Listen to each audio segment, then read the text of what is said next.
반갑습니다. 정유정 사이코패스 점수 때문에 의견이 많이 갈리죠. 한국 사람들은 그 점수를 매겨서 이렇게 순위를 나누는 걸 좋아하죠. 여기서 퀴즈. 사이코패스 점수가 높게 나오는 직업은 무엇일까? 각자 정답을 생각해 두세요. 조금 이따가 이야기해 드릴게요. 매일매일 일어나는 사건들을 보면 특히 흉악한 사건들, 정유정이나 오늘 가을이 사건같이 이런 사건이 발생을 하면 여러분은 어떤 생각이 드세요? 이런 사건이 두렵거나 공포스럽거나 그러시나요? 물론 그럴 수도 있지만 저는 사이코패스의 경제적 가치를 봅니다. 사이코패스의 그 경제적 가치, 인간은 엿보기를 굉장히 좋아합니다. 드라마, 영화, 소설, 만화책 이런 걸 보면서 타인의 이야기를 엿보면서 대리만족하고, 그리고 그로 인해서 여러 호기심이 충족이 됩니다.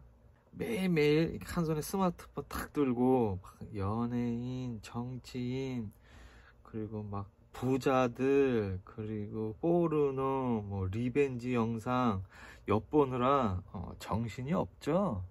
그런 면에서 엿보기는 굉장히 장사가 되는 사업입니다. 정유정 사건 아니면 이제 사이코패스 사건은 엿보기 측면에서 매우 경제적 가치가 높다. 정유정 사건을 보더라도 온갖 미디어, 뉴스, 시사 프로그램에서 방송이 되고, 그로 인해서 경제적 가치를 취하는 사람도 사실 많습니다. 그리고 사이코패스 같은 경우는 영화나 이제 드라마에 좋은 소재거리가 되기도 하죠.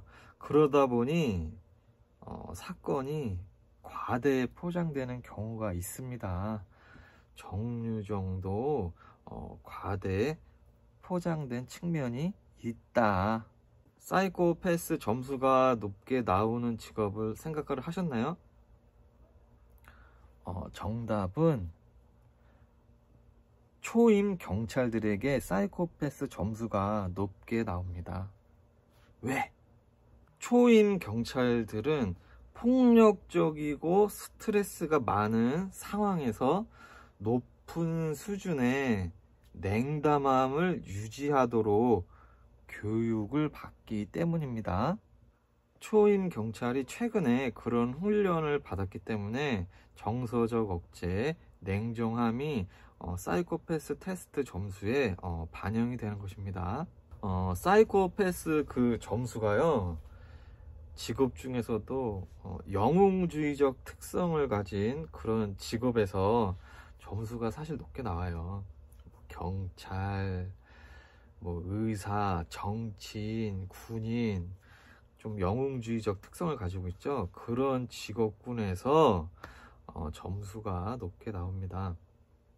이 이야기를 하는 이유는 저나 제 영상을 보는 구독자분들이 사건을 접하면서 정서적 억제와 냉정함이 이 사건에서 어느 정도인가를 잘 판단을 하면 사건을 잘 분석을 할 수가 있습니다.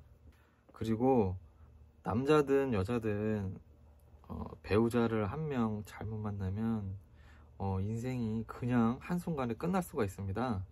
그래서 사람을 만날 때 그 사람이 정서적 억제와 냉정함이 어느 정도인가, 그거를 잘 판단하는 것도 지뢰를 피해가는 하나의 인생의 팁이 될 수가 있어요. 그래서 잠시 이야기했습니다. 파일링 디렉터 16화 살아서 미라가 된 가을이. 아동학대 사건은 말하는 사람이나 듣는 사람이나 다 불편한 감이 있어서 저도 하기는 싫지만 하도록 하겠습니다. 보통 하늘 아래 새로운 이야기는 없다고들 하잖아요.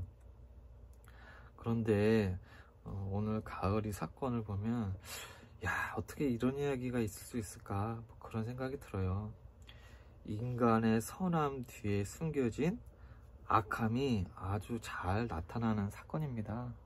전형적인 가스라이팅으로 사람이 정말 어느 정도까지 끔찍하게 변할 수 있는지 잘 보여주는 사건입니다. 가스라이팅이 잘 당하는 사람의 특성이 있습니다. 책임감이 많은 사람이랑 무기력감이 높은 사람은 쉽게 가스라이팅이 되면서 노예화가 잘 됩니다. 성인 어른이 3명이나 있는 집에서 4살짜리 여자아이가 6개월 동안 굶다가 미라가 돼서 사망한 사건입니다. 말도 안 되는 사건이죠. 모성애와 부성애, 그리고 인간성을 다시금 의심케 하는 사건입니다. 가정폭력이 한 여자의 영혼과 아이의 생명도 빼앗아간 사건인데, 가을이 사건이 그 정유정 사건보다 화제성은 많이 떨어지죠. 다루지를 않아요. 왜냐면 아동학대 사건은 사람들이 보는 것 자체를 꺼려하기 때문에 정유정 사건보다 조회수가 안 나와요. 그렇기 때문에 뉴스나 미디어에서도 잘 다루지를 않습니다. 냉정한 거죠. 조회수에 따라서 사건도 나뉜다. 구독자분들은 모성애와 부성애가 실제로 있다고 생각을 하시나요? 아니면 없다고 생각을 하시나요? 대부분의 사람들은 모성애와 부성애는 있다고 생각을 하실 겁니다. 하지만 저는 냉정하게 현실은 이제 그렇지 않다라고 이제 생각하는 쪽입니다. 제 영상을 보시는 분들 중에서 소수는 모성애랑 부성애를 전혀 못 느끼고 자란 분들도 계실 거예요. 매일매일 뉴스를 보면 부모와 자식 간에 수많은 사건이 발생을 하고, 그리고 부모로서 갖춰야 할 그 모성애와 부성애 및 그리고 교양과 철학이 없는 사람도 부지기수입니다. 오늘 사건의 그 가을이 엄마의 부모나 정유정 사건의 정유정의 그 부모나 다 모성애랑 부성애를 의심케 하는 부모들입니다. 상법 732조에도 나와 있죠. 15세 미만 어린이는 이제 사망을 담보로 한 보험 계약은 이제 무효다. 왜? 부모가 보험금을 노리고 자녀를 해칠까봐 법까지 만들어져 있습니다. 수많은 아동 학대 사건들을 보면 대중들은 어떻게 친엄마, 친아버지가 저럴 수 있냐 하겠지만, 저는 얼마든지 그럴 수 있다. 인간은 자신에게는 한없이 관대하지만 타인에게는 아주 냉정하고 잔인합니다. 온갖 욕심과 이기심으로 타인과 막 비교하면서 자신보다 약해 보이면 악랄하게 행동하고 괴롭힙니다. 그것이 자식일지라도 예외가 될 수는 이제 없다. 그럼 모성애랑 부성애는 이제 어떻게 생길까?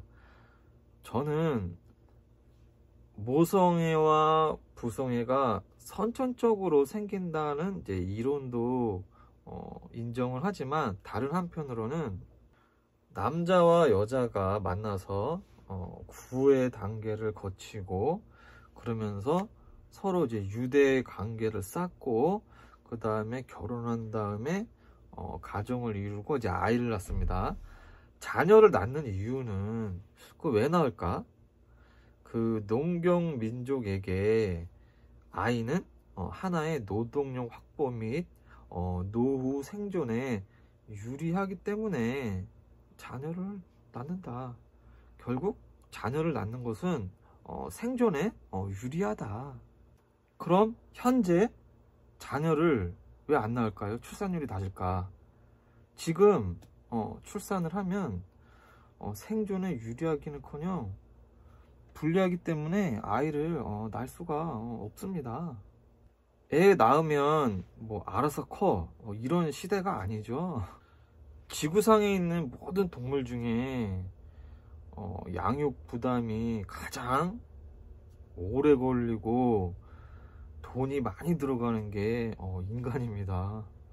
우리 한반도에서 그 조선시대 때 그 부모님이 돌아가시면 그 무덤 옆에서 3년상을 치르잖아요. 그것도 그 3살까지 부모가 절대적 사랑을 줬으니까 부모님이 돌아가신 다음에 너도 3년 동안 절대적 사랑을 받았으니까 3년 옆에서 무덤을 지켜라 하는 그 이유죠. 지금은 뭐 3살은커녕 자녀 1명 낳으면 그 돈 들어가는 게 장난이 아니죠. 그래서 생존에 불리합니다. 그래서 모성애와 부성애는 선천적인 것보다는 양육기간이 길어지면서 그 기간에 자녀와의 그 강력한 유대관계가 생기면서 그것이 발전해서 모성애와 이제 부성애가 생긴다. 그런데 이제 부성애는 좀 의심스럽죠. 동물의 왕국 수컷들을 보면 짝짓기만 하고 휙 가버리죠. 그리고 암컷이 혼자 새끼를 기릅니다. 그래서 보면은 인간계에서도 남자들은 낳고 땡도 많죠. 도망가 버리거나 그 이혼하고서도 막 양육비도 안 주고 그런 사람들 많죠. 그래서 사람들이 부성애보다는 이제 모성애를 높게 쳐주지 않나 이렇게도 봐요. 자녀의 그 양육이라는 것이 남자보다는 여자에게 굉장히 부담이랑 희생을 요구합니다. 그 임신 기간서부터 해가지고 그 부담과 희생을 하면서 생기는 강력한 유대관계가 그 모성애인데, 그 모성애조차도 쉽게 사라질 수 있느냐? 저는 그럴 수 있다. 많잖아요. 아이가 태어나자마자 유기해버리거나, 그리고 이제 이혼한 다음에 자녀를 막 서로에게 미루거나, 아예 애를 그냥 버리고 집 나가는 엄마 아빠들도 많죠. 그래서 구하라법도 생긴 거잖아요. 그래서 저는 모성애와 부성애를 5가지로 분류를 합니다. 1. 모성애와 부성애가 이제 선천적으로 충만한 사람. 2. 모성애와 부성애가 이제 선천적으로 없는 사람도 있다. 3. 모성애와 부성애가 있는데 외부적 요인으로 이제 없어진 사람. 모성애와 부성애가 없었는데 외부적 요인으로 생긴 사람. 5번째, 모성애와 부성애가 사실 뭔지 모르고 사회적 압박, 부모로서는 이렇게 해야 된다라는 그 집단의 그 착각, 압박으로 인해서 그냥 나도 모르게 연기를 하는 사람. 이렇게 5가지로 이제 분류를 합니다. 여기서 이제 제가 가장 중요하게 보는 부분은 모성애든 부성애든 외부적 요인으로 쉽게 이제 사라질 수 있다. 모성애와 뭐 부성애, 그리고 뭐 권성징악, 뭐 아이들은 순진하다, 아니면 이렇게 살면 잘 살 수 있다, 뭐 이런 그런 과정 있죠. 그런 게 다 만들어진 허상일 수도 있습니다.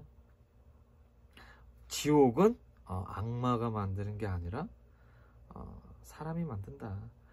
엄마라면, 아빠라면 아이를 끝까지 지켜야 한다. 그런 식으로만 다가갈 수는 없다. 그래서 친엄마가, 친아빠가 어떻게 그럴 수 있어?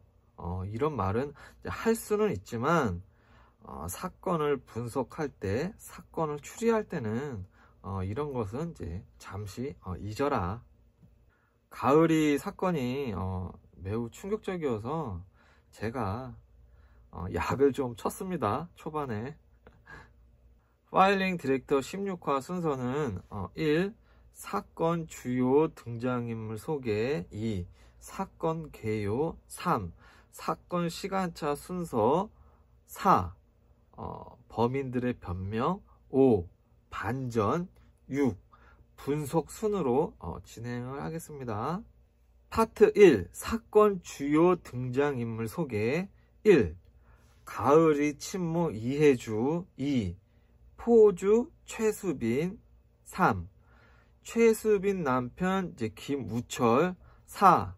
최수빈 전 남자친구 박강호. 등장인물은 총 4명입니다. 첫 번째, 친모 이혜주 소개. 1. 부모의 이혼으로 어릴 때부터 조부모 손에 키워줬다. 정유정이랑 환경이 똑같습니다. 2. 20대 초반 첫 출산을 했으며 배달시킨 매운 떡볶이를 아이에게 먹일 정도로 육아에 매우 미숙했다. 3.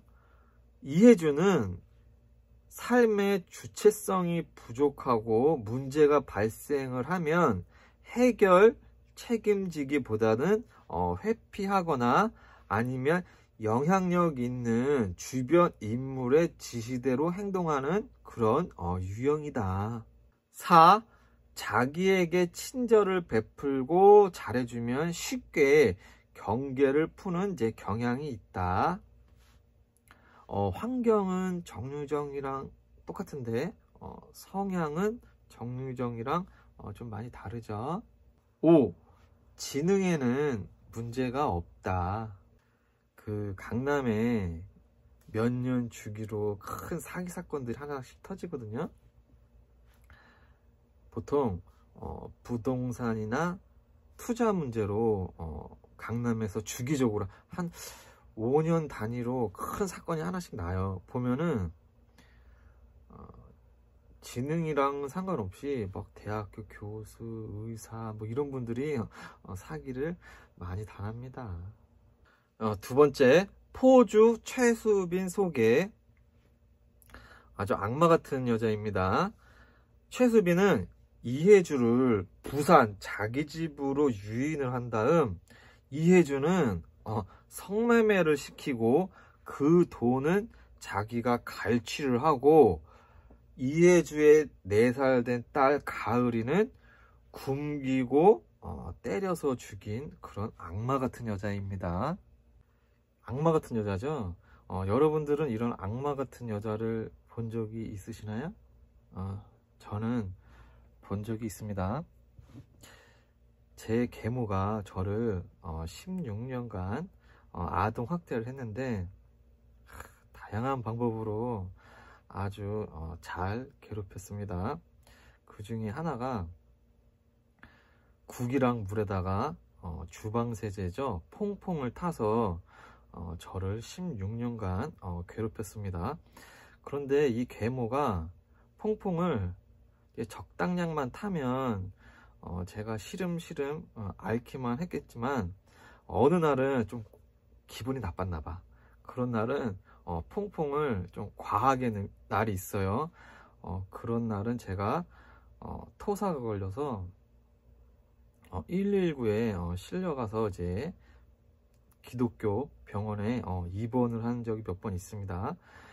그때 뭐 위세척하고 막 난리가 나죠. 그때 이제 병상에 누워가지고 딱 있는데 그 커튼 사이가 이제 살짝 열려갖고 이제 보이잖아요. 저는 바깥에 그 계모가 보이는데 계모는 제가 안 보이는 거죠. 이렇게 싹 봤는데 그 커튼 뒤에서 나를 노려보는 그 눈빛이 그렇게 내려 깔면서 아주 그 죽이고 싶은 듯한 그 눈빛 있잖아요. 그 눈빛을 저한테 보내는데 지금도 그 눈빛이 잊혀지지가 않아요. 최수빈도 제 계모와 같은 성향을 가진 여자일 겁니다. 그럼 이 최수빈을 소개하겠습니다. 첫 번째, 재혼을 했다. 두 번째, SNS에 아이 식당 고수로 통했던 인물입니다. 3. 이혜주와 최수빈은 동갑이지만 최수빈이 1살 언니로 행세를 합니다. 4. 이혜주는 이런 최수빈을 아기도 잘 낳고 가정을 잘 꾸리고 말도 잘하고 항상 똑부러진 사람이라고 칭찬을 많이 하면서 동경을 합니다. 4. 최수빈은 반려견이 짖어서 아이가 잠에서 깨면 반려견 입을 테이프로 묶는 등 동물 학대를 했고 결국에 이제 파양했다. 6. 아기를 낳은 지인 집을 방문을 했는데 아기의 엄마가 잠시 자리를 비우자 아기가 못생겨서 기분 나쁘고 재미 삼아서 아기를 들어서 마구 흔듭니다. 이런 쬐끈한 아기를 들어서 흔들면 아이의 뇌에 심각하게 문제가 이제 발생할 수 있어서 몹시 위험한 학대 행위라고 하죠. 제정신이 아닌 여자죠. 그 아기를 들어서 막 흔든다? 제정신이 아닙니다. 세 번째, 포주 최수빈 남편 김우철 1. 아내의 전남친과 함께 한 집에서 6개월간 동거를 허락한 특이한 남편입니다. 집이 방 하나, 옷방 하나인데 전남친이 들어와서 한 집에서 살았다. 매우 특이한 남자입니다. 2. 그것이 알고 싶다 해서 인터뷰를 하려고 하자 가을이가 죽든 말든 귀찮게 하지 말라고 화를 냅니다. 네 번째, 포주 최수빈 전 남친 박강호. 박강호는 교도소에서 출소 후 전 여친 최수빈을 찾아가서 최수빈 부부와 6개월 동거를 하는 기상천외한 인물입니다. 1. 사기, 특수절도, 방화, 미수 등 전과가 있는 인물입니다. 2. 최수빈 집에 동거를 하면서 이혜주가 성매매를 제대로 안 하면 폭력을 행사하는 역할을 합니다. 3. 위치 추적 앱을 설치를 해서 이혜주가 조건 만남을 할 때 감시를 합니다. 4. 가을이에게도 이제 폭력을 행사를 합니다. 5. 이혜주에게 박강호에 대해서 이야기를 하면 이혜주는 이제 겁을 먹고 많이 울었다. 이 사람이 맡은 역할이 보이죠? 파트 2. 사건에 대한 개요. 성인 4명에게 193일 동안 한 6개월이죠. 만 4년 5개월 된 이제 가을이가 온갖 학대를 당한 후 몸무게 7kg, 뼈와 가죽만 남은 미라 같은 이제 끔찍한 모습으로 사망한 사건입니다. 파트 3 사건 시간차 순서. 사실 이 사건 시간차 순서가 약간 좀 길어요. 긴데 그냥 꼼꼼하게 하겠습니다. 왜냐면은 이런 일을 또 당하는 여자가 생길 수가 있어요. 그렇기 때문에 시간차 순서를 한번 이제 꼼꼼하게 한번 가겠습니다. 1. 이혜주는 20대 초반에 아이를 갖고 가정을 이룹니다. 2. 2018년 이혜주는 가을이를 이제 출산을 합니다. 3. 2019년 가을이 언니 돌이 될 무렵부터 남편은 아이들을 학대를 했다고 합니다. 4. 2019년 이혜주는 남편을 이제 아동학대로 신고를 하고 쉼터에서 생활을 합니다. 5. 이혜주는 남편의 사과로 이제 가정으로 다시 돌아갔으나 또다시 남편은 2살 된 가을이를 때리기 이제 시작을 합니다. 남자가 경제적 능력이 좀 떨어지더라도 그래도 이렇게 순한 사람을 만났어야 되는데 참 안타깝네요. 6. 2020년 9월 초에 이혜주는 가을이와 함께 이제 가출을 한 후 한 달 동안 지인의 집에서 머뭅니다. 7. 이혜주의 지인은 이혜주에게 아이의 식단을 공유할 수 있는 SNS 단체 채팅방을 소개를 시켜줍니다. 8. 그 단체 채팅방 방장이 최수빈이었다. 9. 이혜주가 남편하고 싸웠다고 하소연을 하면 최수빈이 먼저 자기도 전 남편에게 가정폭력을 당하며 살았다고 이제 말을 합니다. 수법이죠. 이런 거 흔히 보이는 수법입니다. 이런 거에 속아 넘어가시면 안 돼요. 10. 최수빈은 가을이 모녀에게 이혼을 하고 자신이 사는 부산으로 오기를 먼저 제안을 합니다. 선의 속에 악함이 있다.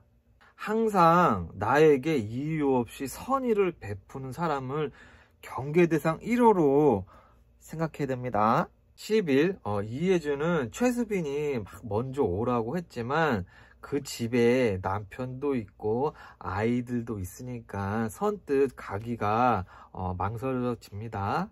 12. 2020년 10월 초에 이혜주는 최수빈 하나만 믿고 연고가 전혀 없는 이제 부산으로 옵니다. 13. 이혜주가 최수빈의 말을 듣고 이제 부산에 왔는데 최수빈이 사는 집은 복도식 아파트에 안방 하나, 옷방 하나, 집의 규모가 매우 작았다. 자기 가족들도 살기 비좁은 집에 이혜주까지 불러들였다. 14. 최수빈 가족 4명과 가을이 모녀 2명, 총 6명이 안방 하나에서 다 같이 모여서 자고 생활을 합니다. 15. 넉넉하지 않은 공간임에도 가을이 모녀에게 자리를 내주었던 최수빈을 이혜주는 자신에게 은인과 같은 존재로 이제 생각을 합니다. 이혜주가 무기력함에 빠진 상태라면 충분히 그럴 수가 있어요. 16. 최수빈의 이웃들은 그 작은 집에 사람 6명의 반려견까지 사는 것을 보고 이상하다고 생각을 합니다. 그렇죠. 성인 남자 1명에 성인 여자 2명, 거기다가 이제 아이들 3명. 조합이 이제 안 맞죠.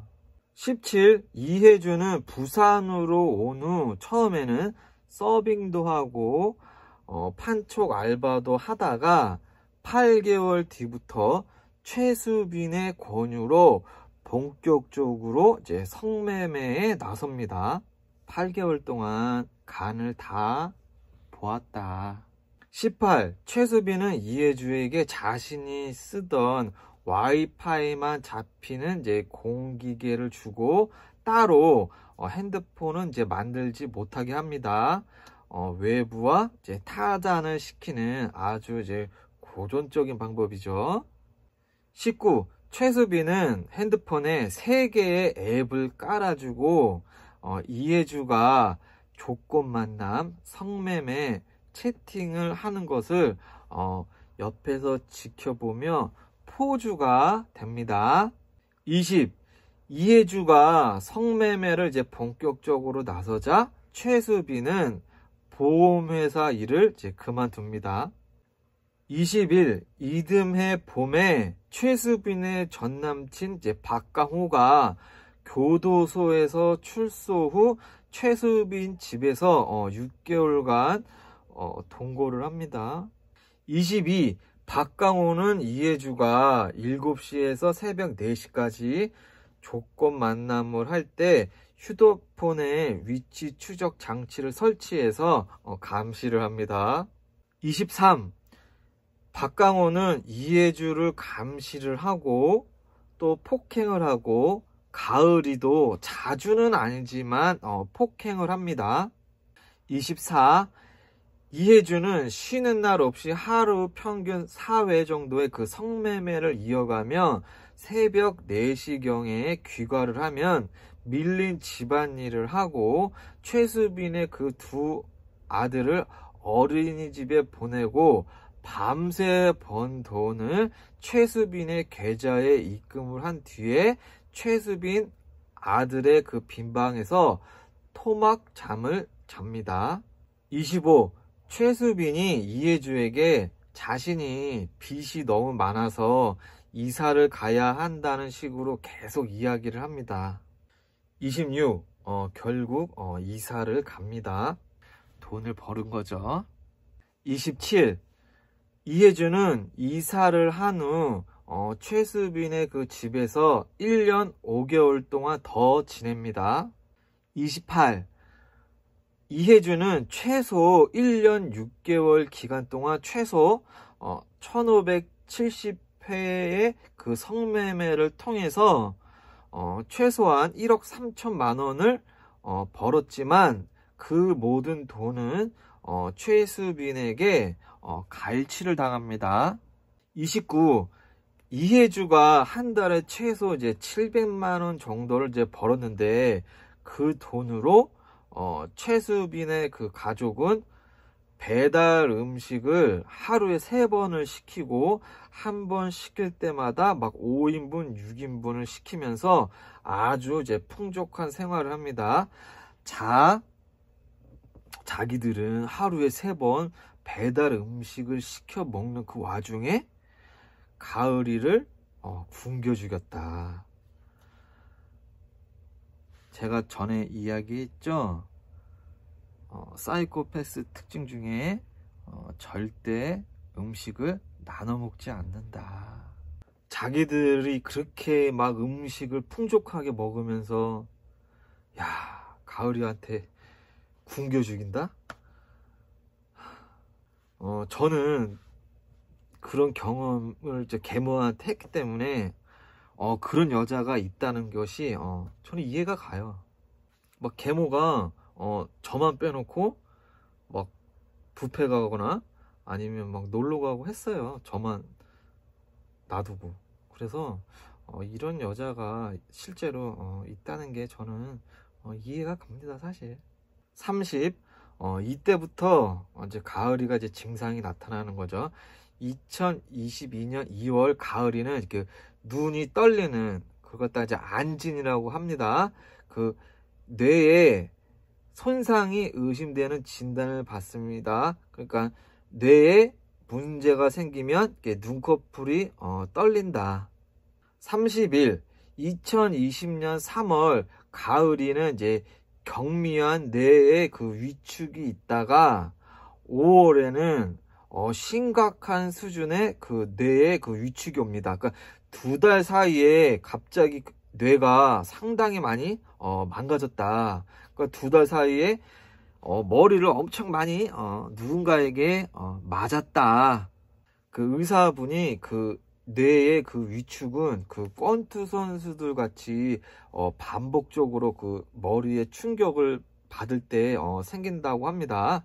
그러니까 즉 2달간 가을이에게 이제 후천적으로 무언가 그 강력하고 반복적인 이제 충격이 머리에 가해졌다. 23. 최수빈의 지시에 따라 이해주는 병원에서 권하는 이제 검사를 이제 받지 않고 더 이상 병원에 가지 않습니다. 최수빈은 왜 병원에 가지 않겠을까요? 그 돈이 들어가니까. 먹을 거를 나눠주지 않는 사람은 절대 그 상대방에게 돈을 쓰지 않습니다. 33. 2022년 6월 가을이에게 귀찮다는 핑계로 분유를 탄 물에 밥을 말아서 한 끼만 주거나 이조차도 이제 주지 않기 시작을 합니다. 34. 가을이를 6개월간 이제 천천히 굶겨서 몸무게가 이제 7kg 미라로 이제 만듭니다. 그 방송이나 그 뉴스에 그 사진이 있죠. 정말 뼈하고 이 가죽밖에 없었다. 굉장히 비참한 모습으로 고통스럽게 학대를 당했습니다. 결국 이제 가을이가 버티다 이제 못 버티는 상황이 이제 옵니다. 7kg가 더 이상 못 버티죠.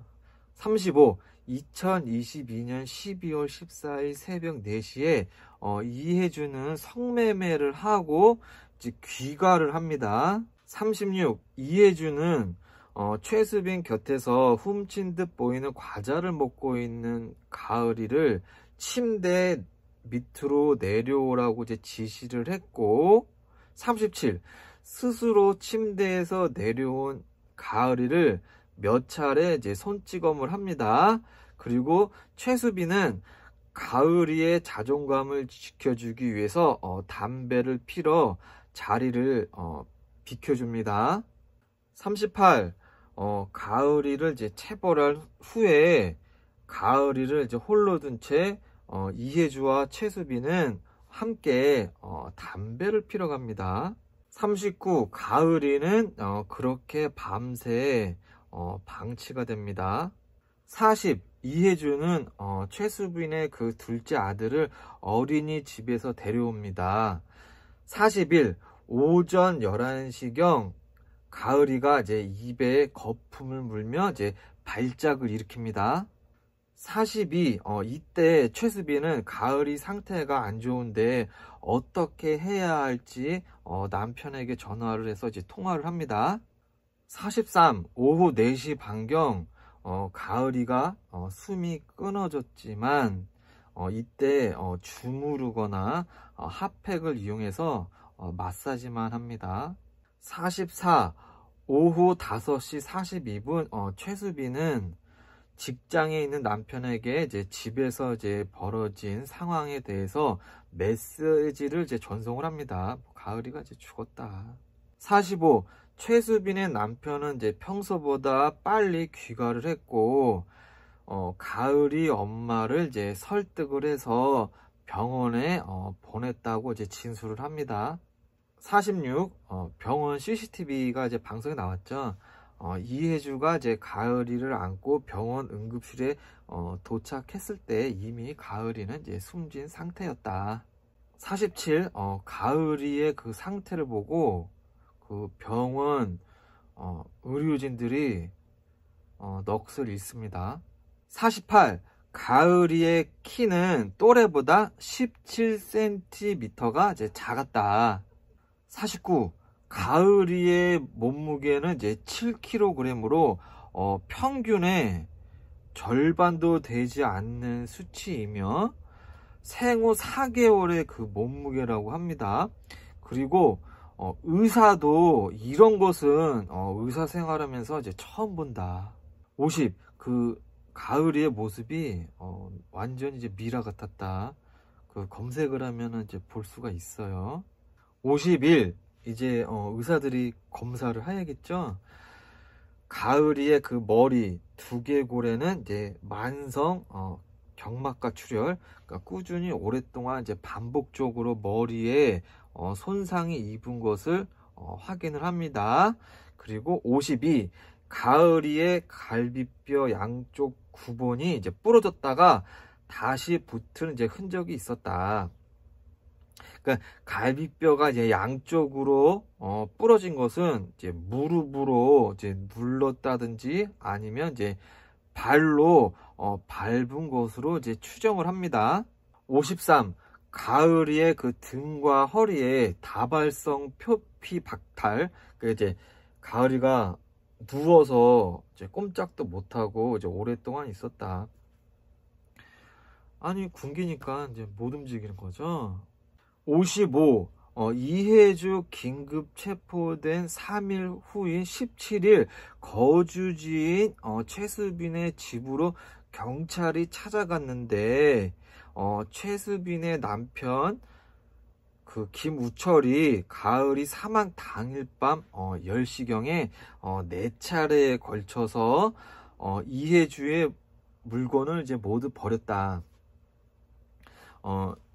이 사건이 경찰이 수사를 잘하기는 했어요. 잘하긴 했는데 3일 후에 그 사건 현장으로 찾아갔다는 게 좀 너무 의심감이 있다. 왜? 아니 가을이 상태가 완전히 이거는 아동학대인 걸 갖다가 확연하게 보여주는데 아니 왜 3일이나 거기 거주지를 찾아가는데 그게 걸리느냐.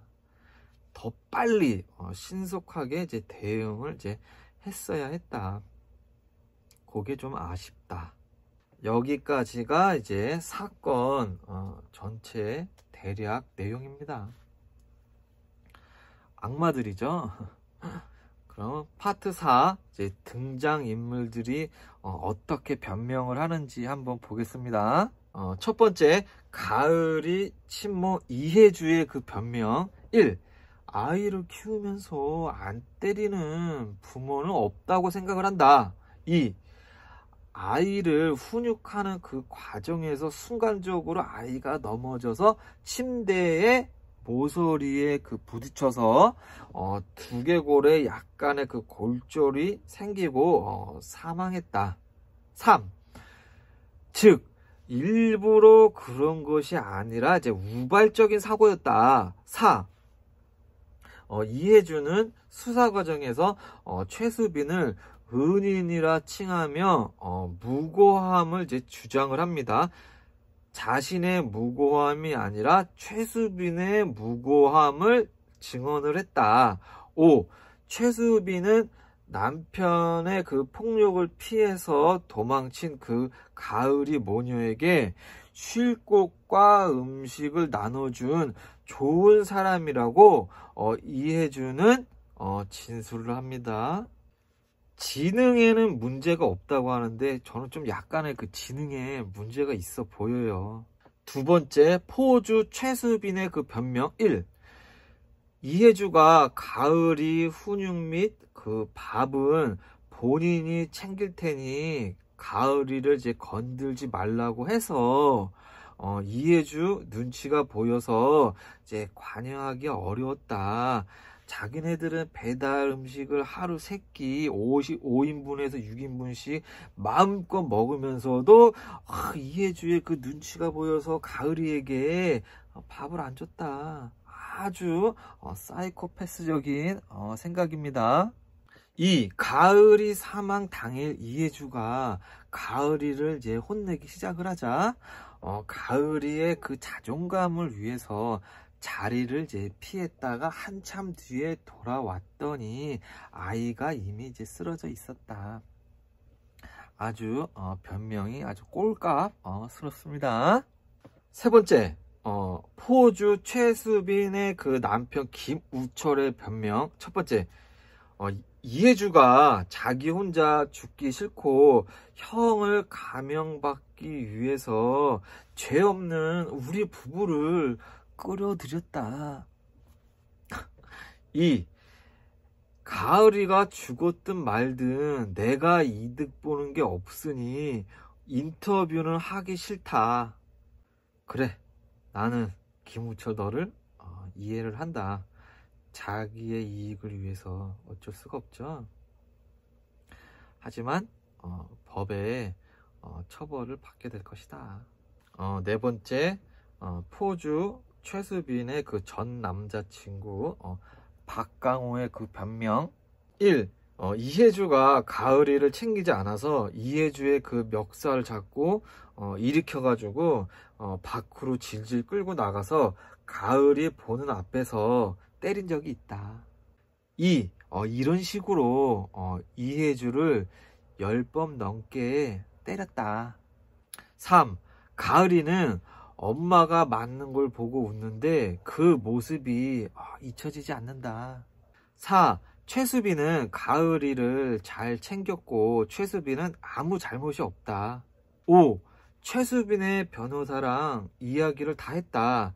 증거도 수십 개고 이혜주가 무슨 말을 하던 간에 우리에게는 아무런 타격이 없다. 참, 그래. 인간은 자신의 이익을 위해서 얼마든지 잔인해질 수가 있는 거죠. 그래, 이해해. 파트 5. 이제 사건의 그 반전.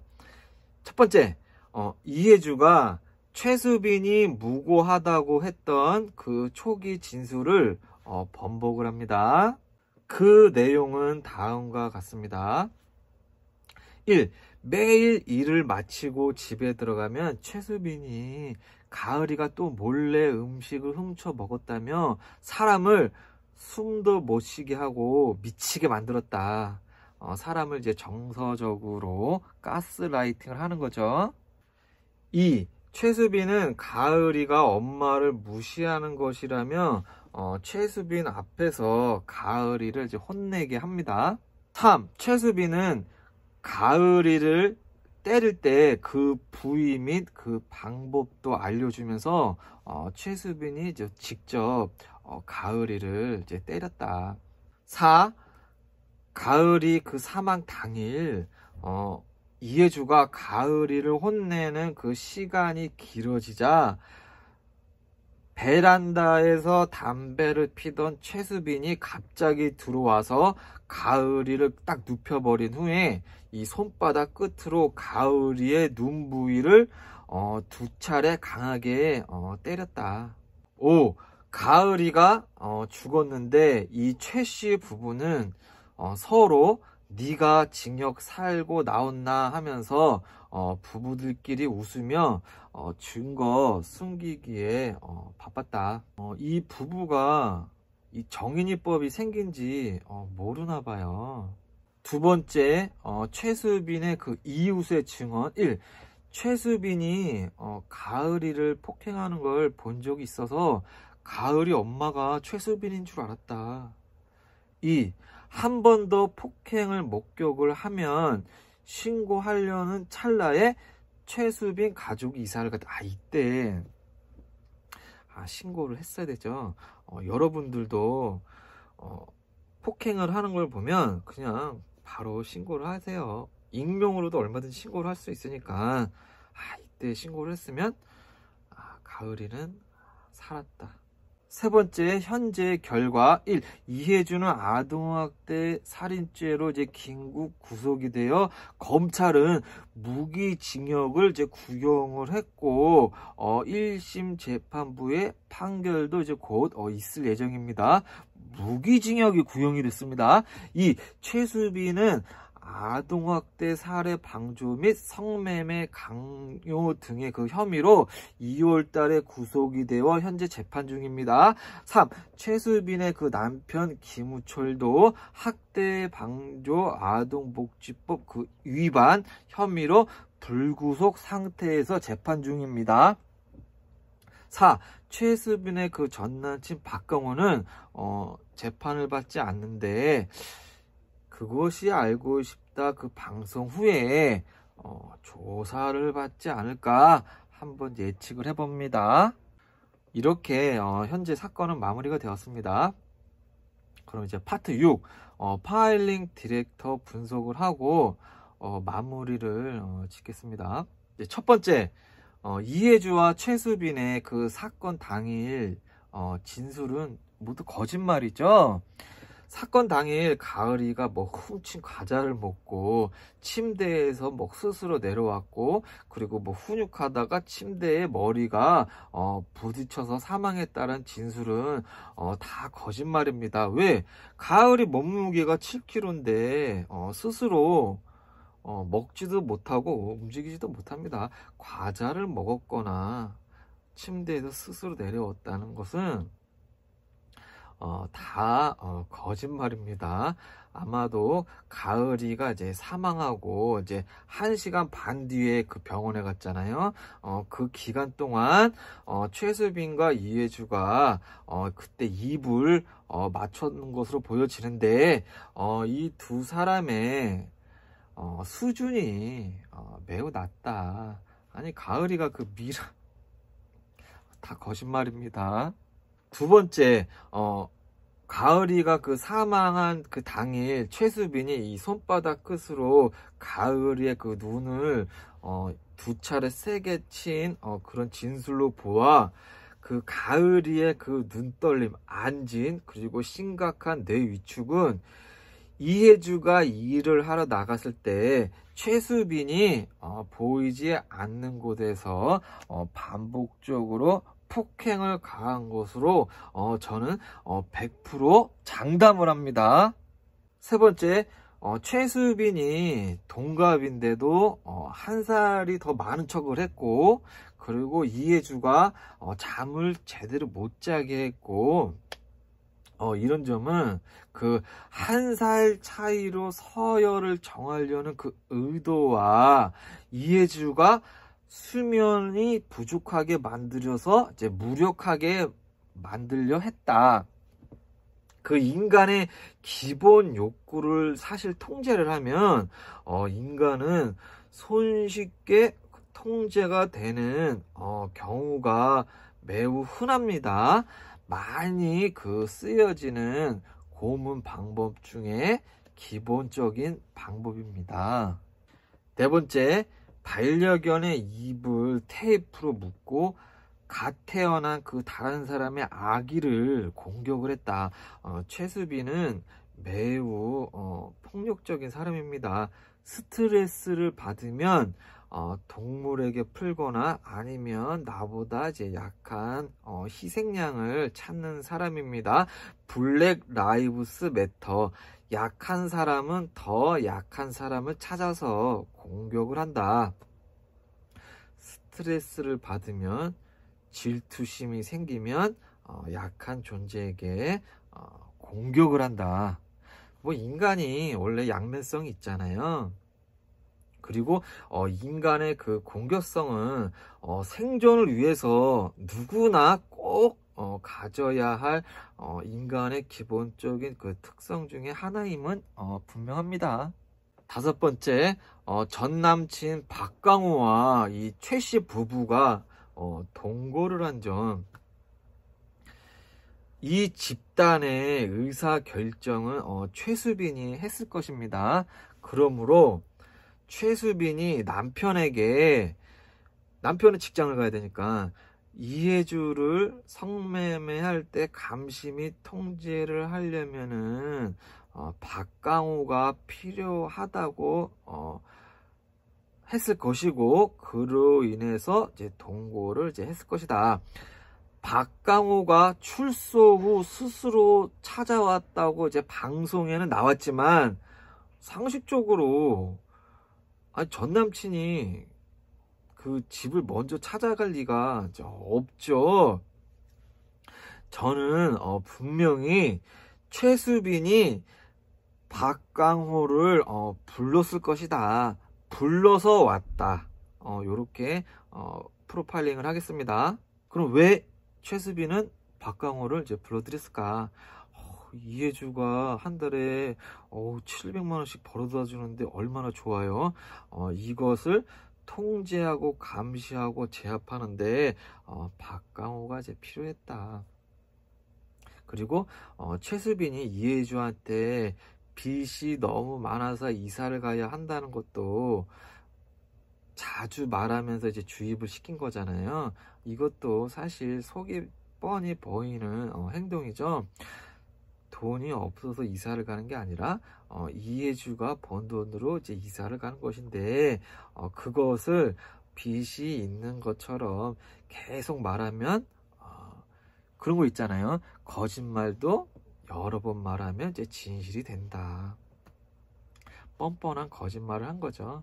6번째, 이해주에게 조건 만남을 제의한 것은 이제 최수빈이잖아요. 그러면 최수빈은 조건 만남의 그 경험이 있을까요? 없을까요?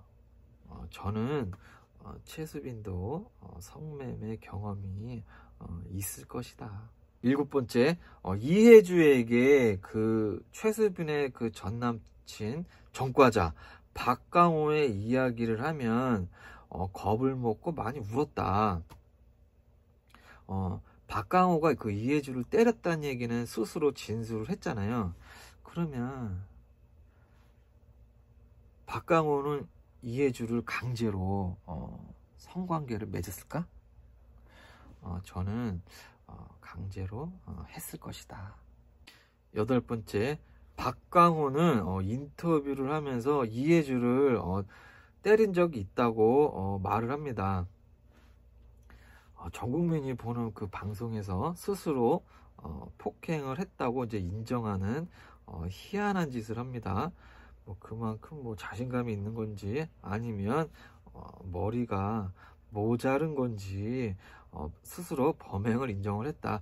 그 부분에 대해서 조사를 받아야겠죠. 어떻게 될지 모르겠지만 때렸다고 인정을 했으니까 조사를 받아야겠죠. 그 부분에 대해서. 9번째, 마무리 지을게요. 여자들의 그 수많은 욕구 중에 가장 중요한 것은 첫 번째가 안전입니다. 여자는 성장 환경과 가정폭력 같은 외부적 요인으로 안전이 확보가 되지가 못하면 무기력함에 빠지고, 그 무기력함에 빠지면 저항하지 못하고 아이를 포기하기도 합니다. 인간이든 동물이든 환경이 불안해지면 새끼를 버립니다. 여자는 안전이 확보가 되어야 모성애가 이제 따라온다. 물론 안 그런 여자분들도 있지만, 그러나 안전, 가정 환경이 굉장히 중요하다. 이해주가 구속이 되자마자 가족들이 다 연락을 끊었다고 하죠. 그것만 봐도 이해주의 성장 환경은 매우 좋지 않았을 것입니다. 그 막 살인범이라든지 연쇄살인범도 가족들이 면회를 가잖아요. 물론 사회에서 비난은 받지만 그래도 가족들은 그러면 안 되는 거거든요. 이춘재도 가족들이 면회 가잖아요. 그리고 매운 떡볶이를 아이에게 서슴없이 그렇게 먹이는 것도 자기가 받아본 적이 없어서 감정이 항폐화가 돼서 그런 행동을 하는 것으로 저는 봅니다. 그런 좋지 않은 환경에서 성장하다가 어린 나이에 그 20대 초반에 임신을 하고 그 결혼을 했는데, 남편만 믿고 결혼을 했겠죠. 근데 이제 남편에게 가정폭력을 당하고, 그로 인해서 이제 떠돌다가 최수빈 같이 악랄한 여자를 만나고, 그리고 최수빈의 그 전 남친, 그 전과자 양아치한테 폭력까지 당하다 보면 누구나 무기력에 빠질 수가 있습니다. 그 제일 똑똑한 민족이 유대인 민족이죠. 그 유대인 민족 600만이 그 수용소 끌려갈 때 보면요, 저항 없이 그냥 짐승같이 끌려갑니다. 왜? 현실 감각이 마비가 되면 인간은 쉽게 무력해질 수가 있다. 인간이 굉장히 강해 보이지만 한편으로는 또 그렇지도 않아요. 오랜 기간 나쁜 경험들이 누적이 되면서 그로 인해서 이제 무기력해지고, 그러다 보면은 상식적인 판단을 못하게 될 수가 있습니다. 그리고 무기력해지면은 누군가에게 의존하고 이제 복종하게 됩니다. 뭐 그런 거 있잖아요. 스톡홀름 증후군, 결국 노예화가 된다. 이해주 같은 이런 여성이 저는 좀 안타까워요. 그 불우한 성장 과정에서 그 20대 초반에 그 남자가 참 경제력이 막 뛰어나지는 않아도 좀 성격이 온순한 사람을 만나서 그래도 그냥 평범한 가정을 이뤘으면은 그래도 행복하게 살았을 텐데, 그 남자를 좀 잘못 만난 거죠. 그렇다고 해서 이해주가 죄가 없다는 것이 아니라, 이해주도 한편으로는 폭력에 노출된 이제 피해자다라고 저는 봐요. 그럴지라도 법의 처벌은 피해갈 수는 없죠. 저는 이 사건의 주범은 최수빈이고 이해주는 이제 공범이다. 정인이법으로 인해서 둘 중에 한 명 주범은 인생이 이제 끝났다. 정인이법이 굉장히 세요. 그때 정인이 친모 그 계모가 징역이 35년 받았죠. 가을이 사건도 일단 검찰이 무기징역을 구형을 했으니까, 무기징역은 안 나오겠지만 30년 이상 나왔겠죠. 아휴, 그 부모가 어린 시절 이혼하고 조부모 손에 키워졌다가 20대 초반에 남자 만나가지고 잘못돼갖고 징역 30년 살면 그 인생도 참 기고하다. 파일링 디렉터 16화를 마치겠습니다. 함께 해주셔서 감사합니다. 17화는 이춘재 한 번도 안 나왔던 비공개 이야기. 안녕.